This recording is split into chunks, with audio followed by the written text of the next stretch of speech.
Hi guys, I am going to read you a story, perhaps one you haven't heard before, at least not in this form. It's by an amazing writer called Roald Dahl, and it's called The Three Little Pigs. Are you sitting comfortably? Now I'll begin. The animal I really dig above all others is the pig. Pigs are noble, pigs are clever, pigs are courteous. However, now and then, to break this rule, one meets a pig who is a fool. What, for example, would you say if strolling through the woods one day, right there in front of you, you saw a pig who'd built his house of straw? The wolf who saw it licked his lips and said, "That pig has had his chips. Little pig, let me come in. No, no, by the hairs on my chinny chin chin. Then I'll huff and I'll puff and I'll blow your house in." The little pig began to pray, but Wolfie blew his house away. He shouted, "Bacon, pork and ham. Oh, what a lucky wolf I am." And though he ate the pig quite fast, he carefully kept the tail till last. Wolf wandered on, a trifle bloated. Surprise, surprise, for soon he noted another little house for pigs, and this one had been built of twigs. Little pig, let me come in. No, no, by the hairs on my chinny chin chin. Then I'll huff and I'll puff and I'll blow your house in. And the wolf said, "Okay, here we go."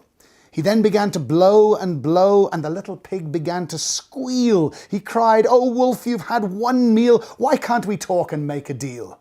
And the wolf replied, "Not on your Nelly."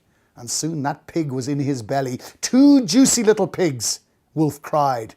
"But still I'm not quite satisfied. I know how full my tummy's bulging, but oh, how I adore indulging." So creeping quietly as a mouse, the wolf approached another house, a house which also had inside a little piggy trying to hide.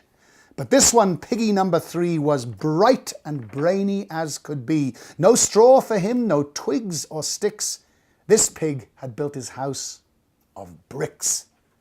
"You'll not get me," the piggy cried. "I'll blow you down," the wolf replied. "You'll need," pig said, "a lot of puff, and I don't think you've got enough." Wolf huffed and blew and blew. The house stayed up as good as new. "If I can't blow it down," wolf said, "I'll have to blow it up instead. I'll come back at the dead of night and blow it up with dynamite." Pig cried, "You brute, I might have known." Then picking up the telephone, he dialed as quickly as he could the number of Red Riding Hood. "Hello," she said. "Who's speaking? Who?" "Oh, hello, Piggy. How do you do?" Pig cried, "I need your help, Miss Hood." "Oh, help me, please. Do you think you could?" "I'll try, of course," Miss Hood replied. "What's on your mind?" "A wolf," Pig cried. "I know you've dealt with wolves before, and now I've got one at my door." "My darling Pig," she said, "my sweet, that's something really up my street. I've just begun to wash my hair, but when it's dry, I'll be right there." A short while later, through the wood came striding brave Miss Riding Hood. The wolf stood there, his eyes ablaze and yellowish like mayonnaise. His teeth were sharp, his gums were raw, and spit was dripping from his jaw, a bit like me.